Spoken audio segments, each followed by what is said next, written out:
I donated my kidney to save my best friend's life. Then his wife sent me the DNA test that blew everything apart. Let me take you back to before the scalpel, before the fluorescent hospital light cast shadows across a decision I thought was about love, not betrayal. Owen and I, we were close. Not just buddies from high school close. We were my mom packed you lunch too close. Spent summers at each other's cabins close. We had different blood, different families, but for most of our lives, it didn't feel that way. We met in middle school when I transferred from a smaller district. He was the loud, athletic golden boy, and I was the quiet kid who sketched comics in his math notebook. What started as pity on his part, he shared his fries with me at lunch once, and I didn't stop thanking him for 2 weeks. Turned into a friendship that outlasted girlfriends, college acceptances, and the slow collapse of our 20s. When he got sick, I didn't even hesitate. We were 34. He'd been feeling off for months, but Owen always had a way of brushing things aside. He was the guy who'd laugh off a sprained ankle and then run 5 miles the next day just to prove a point. So when the doctor finally said kidney failure, and said it with that grim sort of finality, I think it knocked the wind out of all of us. He needed a donor. Fast. Madison, his wife, called me the morning they found out. She was crying, voice cracked and frantic. Not the poised, calculating Madison I knew. This was fear. Real, paralyzing fear. He won't say it, she said. But he's scared. So I got tested. It wasn't even a question.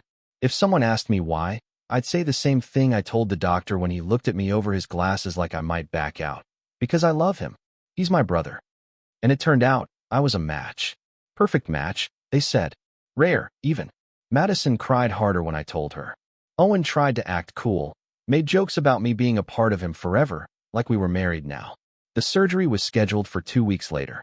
I started prepping, eating cleaner, getting cleared by psych and medical. Owen was on dialysis, but weaker every day. I visited him almost daily. His mom, Judith, was around a lot too, and she kept squeezing my hand and calling me her miracle boy. My own family. My dad was long gone. My mom had passed a few years back. No siblings.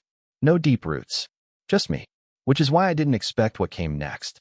The night before the surgery, I was at home, alone, trying to distract myself by organizing my bookshelf alphabetically. Around 10 p.m., my phone buzzed. It was a message from Madison. Just an image. No caption. It was a screenshot of a genetic test. Like those Ancestry DNA things. The results were highlighted. 2 names. Mine. Owen's. A match. Half-sibling match. I stared at it, heart in my throat. No text. No explanation. Just data. Just truth. The room went silent. The air felt heavy. My first instinct was denial. Misread. Mislabel. Mistake. But I knew Madison. She wasn't careless. She didn't do anything without intention. And suddenly everything I thought I knew about my life, about Owen, about our friendship, cracked. I didn't sleep that night. I couldn't. My mind was racing through questions like a slot machine with no brakes. Who knew? Did Owen know? Did my mother know? And why the hell would Madison send this now? But the bigger question, the one that sat on my chest like a weight I couldn't lift. Do I still go through with the surgery? I showed up to the hospital with a calmness I didn't feel. My body moved on autopilot, showered, packed an overnight bag, rode the elevator down to the lobby. But my mind? It was screaming. Madison's message stayed burned into my retinas. I hadn't replied. I didn't even know how. What was I supposed to say? Thanks for the genetic trauma bomb. Can't wait to share an organ tomorrow. Owen was already checked in by the time I arrived. The pre-op floor was cold and sterile, the kind of place that smelled like antiseptic and broken sleep.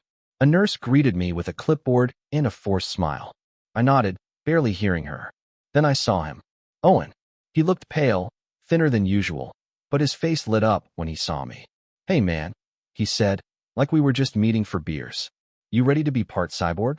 I almost laughed. Almost. We went through the motions, vitals, signatures, last-minute checks. Owen cracked jokes the whole time. The nurses loved him. Always had. He had that golden retriever charm that made people forget how serious things really were. But Madison? She barely looked at me. She hovered near Owen, holding his hand, brushing his hair back from his forehead, but whenever our eyes met, which was rare, hers darted away like I was radioactive. Finally, while Owen was taken for some scan, she followed me into the hallway. I had to show you, she whispered. I couldn't keep it from you. Why now? I asked. My voice cracked. Why not after the surgery? She hesitated. Because after it'd be worse. You deserve the truth before you give him part of yourself. Does he know? No, she said. I found the test by accident. Judith had it hidden, in a box labeled tax stuff. Jesus.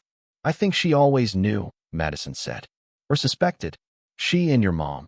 They were close once, weren't they? I nodded slowly. Yeah, I remembered that. When I was a kid, Judith would come by with casseroles when Mom was sick. I just thought it was kindness. Now it felt like history unraveling in reverse. The intercom buzzed, pre-op staff asking for me. Are you going to tell him? She asked. I looked at her, at the guilt etched in her face, at the tremble in her hands. No, I said. Not today. She swallowed hard. Okay. Back in the room, Owen was dozing. The meds had started to hit. His breathing was slow, steady, peaceful. I sat next to him, staring at the pale blue curtain, the hum of machines. The kind of silence that makes your ears ring. I used to wish we were real brothers. Owen mumbled suddenly, eyes still closed. My heart stopped. What? He smiled faintly. When we were kids, I used to pray we were actually brothers. I always thought it'd make more sense. I stared at him, unable to speak. And now, he murmured, drifting off, we're closer than ever. I wanted to tell him everything. Shake him awake. Demand answers. Demand truth. But I didn't. I reached over, took his hand. And I stayed. Even after the nurse came in to prep me. Even after the 4-line. Even after the countdown. I stayed. Because he was my brother. In more ways than one. I woke up in a haze of light, pain, and something I couldn't name yet. Like a truth waiting just outside my reach. There was a ceiling tile I counted 3 times before I could remember where I was. Then the tight ache in my side hit me. The incision. The kidney. My kidney. Now his kidney. Voices murmured outside the curtain. One of them was a nurse, the other was Madison. I closed my eyes again, not ready to talk. Not ready to be that person yet. She came in anyway. Hey, she whispered, stepping quietly to the side of my bed. Her makeup was half worn off, like she'd been crying or hadn't slept in hours. Maybe both. You okay? I nodded. Or at least I tried. Everything felt distant. I could hear my heartbeat in my ears. Owen's in recovery, she said. Surgery went well. Doctors say the transplant took immediately. It's working. I exhaled. Relief, maybe. Or just the final letting go of everything I'd held in the past few days. But then she pulled up a chair. Sat next to me like we were old friends. He still doesn't know, she added. About you too. About what that test said. I turned my head, eyes heavy but fixed on her. What are you going to do with it? I asked. The truth, I mean. She didn't answer right away. Just looked down at her hands. Her wedding ring gleamed under the harsh lights. I don't know, she said. I thought telling you would give me clarity, but it just made it worse. Madison was a master at self-control.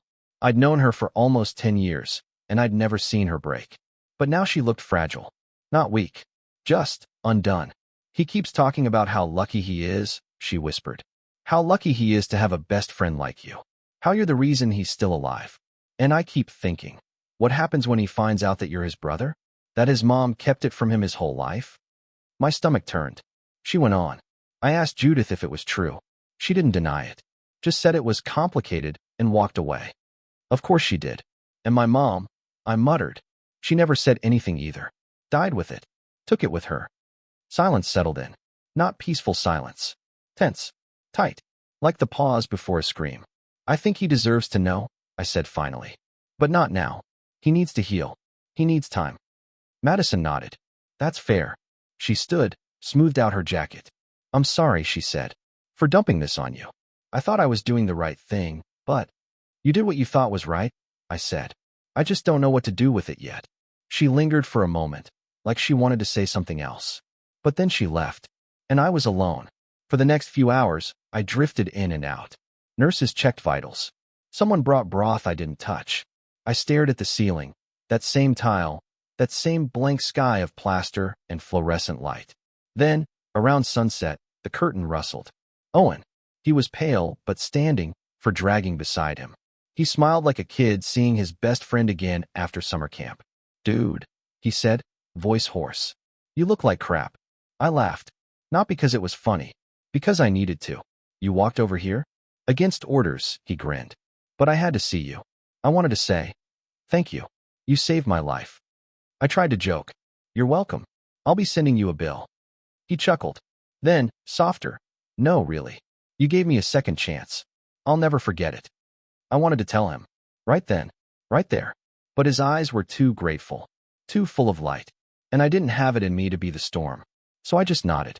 And let the lie live a little longer. Owen went home before I did. He bounced back faster than anyone expected. Not surprising, honestly. He was always the kind of guy who treated recovery like a personal challenge. By day 3, he was charming nurses again. By day 5, he was walking laps and asking about basketball. Me?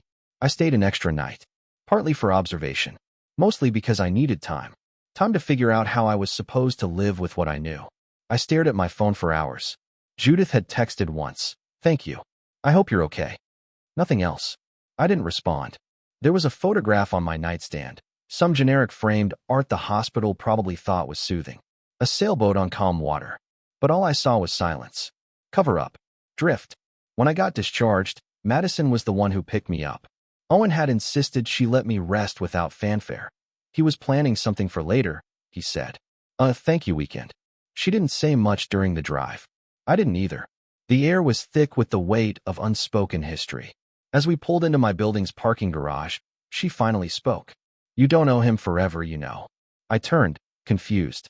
You did the biggest thing anyone could do, she said, voice low, eyes fixed on the steering wheel. But that doesn't mean you owe him your whole life. Or your silence. I'm not staying silent for him, I said. I'm doing it because the truth would wreck him right now. She nodded, lips tight. I just don't want you to disappear inside all this. I got out. Didn't say goodbye. Didn't slam the door either. I just needed space. Inside, my apartment felt smaller than I remembered. Or maybe I was just larger now, full of something too big for the walls. I sat on the edge of my bed and pulled out the old shoebox where I kept family photos. The ones I never looked at, but never threw away. Mom as a teenager. A few with people I didn't recognize. A man who might have been my father. Or just a cousin no one ever talked about. That's the thing about lies. They don't just distort the past. They hollow it out. Every smile started to feel posed. Every moment, a set piece. Then my phone rang. Owen. Hey, I answered. Dinner Friday. My place. Just us. Madison's cooking, and she swore not to poison you. I chuckled, hollow. Sure. What time? 7. Bring that weird IPA you like. Madison hates it, which means more for us. He hung up before I could respond. Friday came fast. I brought the beer. I even wore a real shirt, not just a hoodie.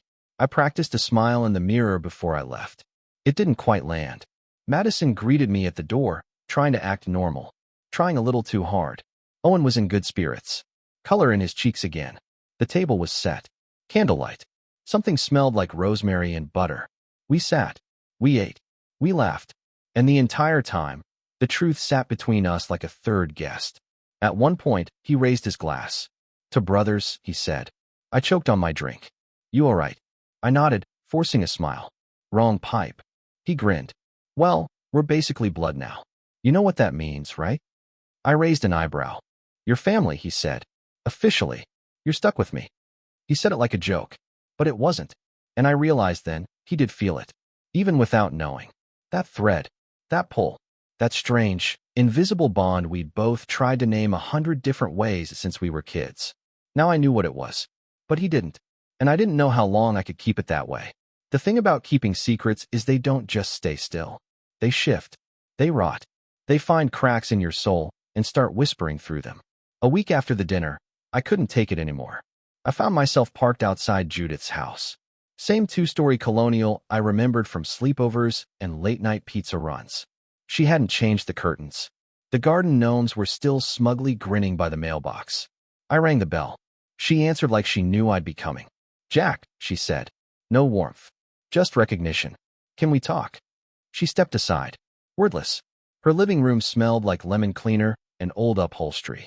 A framed photo of Owen's wedding stared at me from the mantel. We sat across from each other.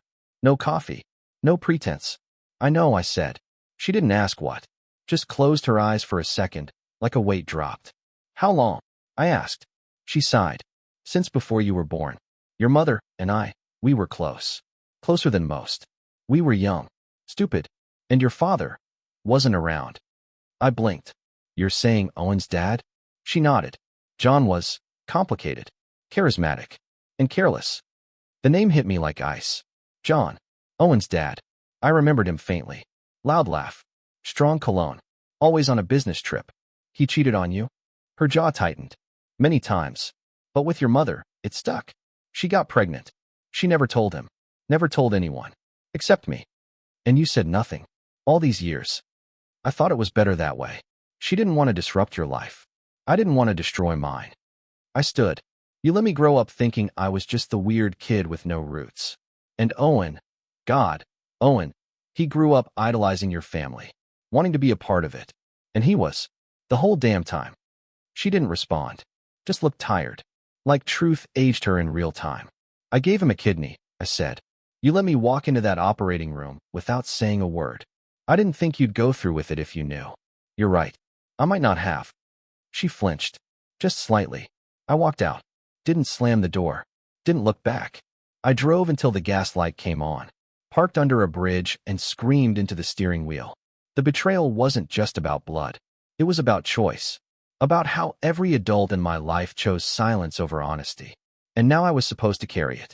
I didn't sleep that night. I kept imagining what it would look like the moment I told Owen. Would he hate me? Would he laugh? Would he call me a liar? By morning, I knew one thing. I couldn't do this alone. So I called someone I hadn't spoken to in years. Rachel. She picked up on the third ring. Her voice was sleepy but familiar. Like home once. Jack. Hey. Sorry. I need to talk to someone who remembers who I was before all this. There was a pause. Then, come over. And I did. Rachel lived in a little bungalow across town now. Had a garden. 2 dogs. A fiancé, apparently. I hadn't kept up. But she opened the door like we hadn't missed a day. I told her everything. From the test. To Madison. To Judith. To the surgery. She didn't interrupt. Just listened. When I finished, she handed me a glass of water and said the one thing I hadn't let myself feel until then. You've been betrayed, Jack. But that doesn't mean you have to keep betraying yourself. That night, I slept on her couch. First real sleep in days.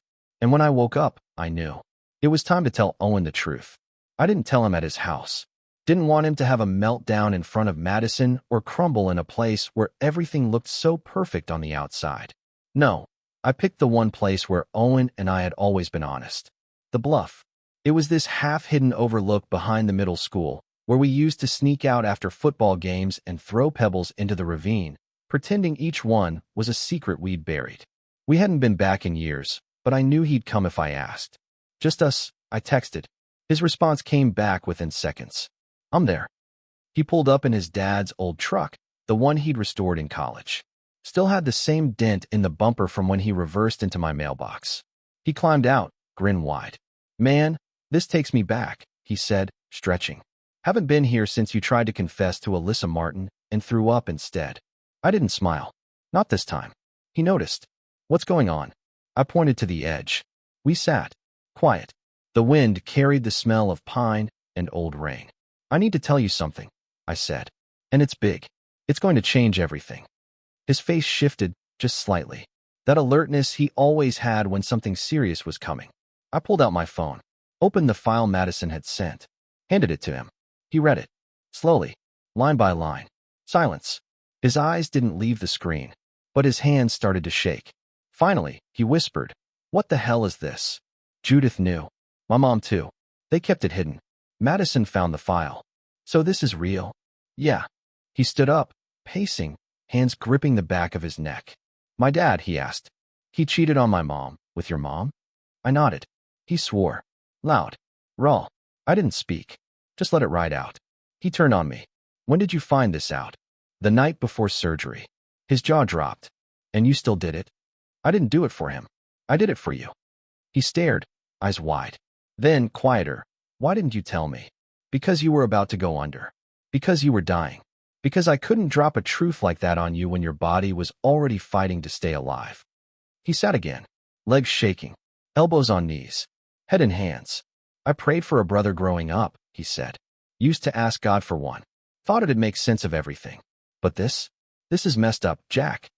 I know. I don't even know what's real anymore. It's all real. The surgeries, the laughter, the childhoods. We just didn't know the full story. He looked at me then. Really looked. Are you mad? He asked. I nodded. Yeah. Furious. But not at you. He exhaled, long and slow. Do you hate me now? He asked. I laughed. It came out bitter. No, Owen. You're still my best friend. You're still my brother. That didn't start when they lied to us. And it doesn't stop now. He didn't say anything. Just leaned back, staring up at the wide gray sky. And for a while, we just sat like that. Two brothers. Trying to make sense of the truth neither one asked for. The days after I told Owen felt like walking through fog. We didn't talk. Not really. He texted once. Need space. And I gave it to him. But space has weight. It presses on you. It whispers worst-case scenarios at 2 a.m. It rewrites memories until even the good ones feel suspect. Was I ever just his friend? Did he see something I didn't? Did he feel it too? I couldn't sleep. Couldn't eat. I walked the block 5 times each night, passing the same flickering street lamp like it held answers. Then Madison called. He's not doing well, she said. He's angry. But not just at you. At everything. I nodded, though she couldn't see it. He has a right to be. I think you need to talk to John, she added. That stopped me. Why? Because if this mess belongs to anyone, it's him. I didn't want to. Not even a little. But I needed something. Closure, maybe. Or a scapegoat. I found him 2 towns over, where he'd moved after retirement. Same arrogant smile. Same expensive watch. A man who'd never paid for his sins because no one ever made him. He opened the door like he was expecting a salesman. Jack, he said, frowning. I didn't waste time. I know. His face froze. Then dropped. Not surprised. Just caught. We sat on his back patio. He poured whiskey like we were catching up. She never told me for sure, he said. But I knew. The timing. The way she avoided me afterward. Why didn't you say anything? He shrugged. I had my family. My responsibilities. It was cleaner this way. Cleaner for you, maybe. He didn't apologize. Men like him don't. They deflect. They rationalize. She was the one who kept it quiet, he said. I respected her choice. You respected cowardice, I snapped. He tilted his head. You're angry? No. I'm hollow. He didn't respond. Just sipped his drink and looked out at the yard. You're more like me than you think, he muttered. I stood. God, I hope not. He didn't try to stop me. The drive back was quiet. I turned off the radio. Let the silence sting. Let it remind me what truth feels like after it's too late to fix anything. When I got home, Owen was on my steps. I stopped in my tracks. He stood, hands in his jacket pockets, eyes tired. I went to see him, he said. My dad. So did I. He nodded. He's a piece of work. Yeah. We stood there, 2 men burned by the same fire. I'm still mad, he said. I know. But I don't want this to break us. Neither do I. He took a breath. You're my brother. And not just because of DNA. Because you showed up. Always. Even when the truth was ugly. That hit me harder than any test result. We went inside. Drank beer. Didn't talk much. But when he left that night, he clapped my shoulder and said, Next week, barbecue. Just us. We'll burn steaks and pretend we're normal. For the first time in weeks, I smiled. Normal was dead. But real? That was still on the table. The barbecue didn't go as planned. We burned the steaks, predictably. Owen forgot the lighter fluid and tried to compensate with vodka. Madison came out, saw the flames, and almost called 911. But we laughed. God, we laughed. And for a few hours, it almost felt like the old days. Almost. Except now, there was a weight to our laughter. A grief humming underneath every joke. We were trying. That was clear, but something had shifted in the foundation. And you can't uncrack concrete. Owen pulled me aside after dessert. Just the 2 of us, leaning against the fence like kids who'd just been told off. I've been thinking, he said, about how much of my life was a lie. I stayed quiet. He didn't need comfort. He needed space to let it bleed. My mom lied to me. My dad cheated. Madison knew before I did. Hell, even you kept it from me. I flinched, but I took it. But you still showed up, he continued. Still gave me a part of yourself. Literally. I met his eyes. I didn't do it out of guilt. I know. That's what makes it worse. We both stared out at the backyard. The grass. The plastic lawn chairs. The half-eaten pie. I feel like I owe you, he said. No, you don't. Yeah, he nodded. I do. but not just for the kidney. For sticking around when everything broke. We stood in silence a while longer. Then he asked something I wasn't ready for. Do you think Mom loved you too? That nearly knocked the air out of me. I don't know, I said honestly. I think she loved your mom. Or maybe hated her. Or maybe it was all just survival. He nodded. Yeah. Later that night, after I went home, I pulled out that old shoebox again. Not for photos this time. For answers. In the bottom, under the old Polaroids and yellowed receipts, was a letter I'd never opened. Addressed to me. From my mom. Dated the week before she died. I don't know why I'd never read it. Maybe I wasn't ready. But now, hands trembling, I unfolded it. Jack, there are things I should have told you, and I waited too long. Some truths rot in silence. You have a right to know where you came from. I loved you more than you'll ever know. I did the best I could, but I was scared of what it would mean for you. For us. I never wanted you to feel like you were a mistake. You weren't. You were my second chance at love. There's more to the story, Judith knows. But what matters is this. You were never unloved. And you were never alone. Mom. I sat there for a long time. Letter in my lap. The weight of decades cracking in my chest. And for the first time since all this began, I let myself cry. Not because of what I'd lost, but because of what I still had. A brother. A truth. A future that was fractured. Yes, but finally honest. And that was something I could build from. Grief doesn't always hit you like a wave. Sometimes it's a slow tide, licking at your ankles while you pretend the shore is solid. In the weeks after I read my mother's letter, I felt like I was walking through two lives, the one I thought I had, and the one I was only just beginning to understand. Owen and I kept seeing each other. Not every day, but enough. Basketball on Sundays. Coffee on Thursdays. Rituals we never used to need, but now clung to like proof that the foundation hadn't crumbled completely. We didn't talk about the past much. Not directly. But sometimes he'd say things that let me know he was thinking about it, too. Did your mom ever teach you how to whistle with your fingers? He asked one morning. No, I said. Mine did. Said it was a way to call people home. He paused, then added, maybe she taught your mom, too. The idea hit me in the chest. That there were pieces of our story hidden in gestures and habits and old casseroles.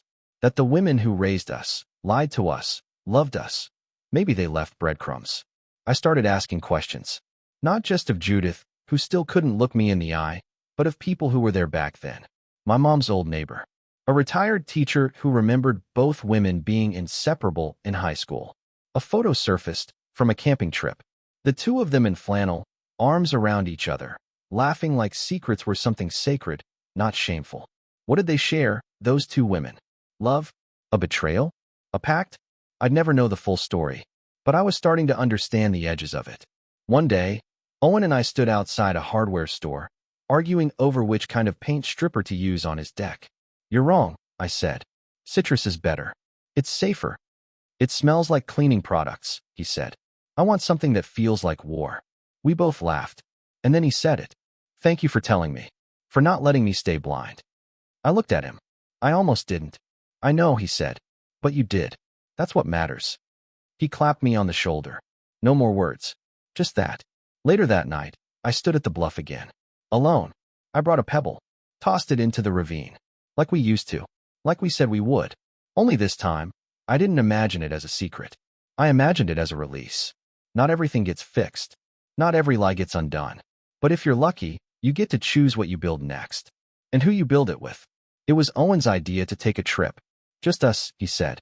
Like we used to talk about. No phones. No plans. Just the open road.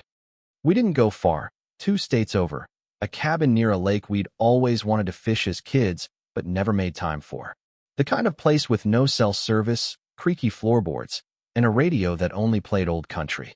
The first night, we got drunk on cheap beer and built a fire that kept collapsing in on itself. Structural failure, Owen declared, tossing another log. Like my understanding of my own family. I laughed until I cried. In the morning, we took a boat out. The water was still, mirror-like. I caught the first fish. Owen made fun of its size. I retaliated by splashing him with the oar. We didn't talk about Judith, or John, or the surgery. Not directly. But we talked about building a deck. About adopting a dog. About starting traditions that belonged only to us. Halfway through the second day, he turned to me, serious. I thought for a while about pushing you away, he said, telling you to leave it all behind, that it was too messy, that I couldn't handle the weight. I didn't speak, just waited. But then I realized, that's what they did, he said. Judith, my dad, your mom, they ran from the mess. They kept secrets thinking they were protecting us, but really, they just didn't want to face the wreckage. He looked at me. I don't want to be like them. I nodded. You're not, I said. Not anymore. Later, on the porch, he handed me a wrapped box. Inside was a plaque, hand-carved, brothers by blood, friends by choice. I held it for a long time. You made this? I asked. Yeah, took a class. Madison made fun of me the whole time. She married you. Her judgment's always been questionable. He laughed. That night, under a sky full of stars, I wrote in my journal. Not because I needed to remember, but because I finally could. I wrote about a boy who used to think he was alone. About another boy who called him brother long before they knew why. About how truth isn't clean. It's sharp. It cuts before it heals. But sometimes, if you're lucky, the truth gives you back more than it takes. It gives you a second chance. It gives you family. And that's worth everything.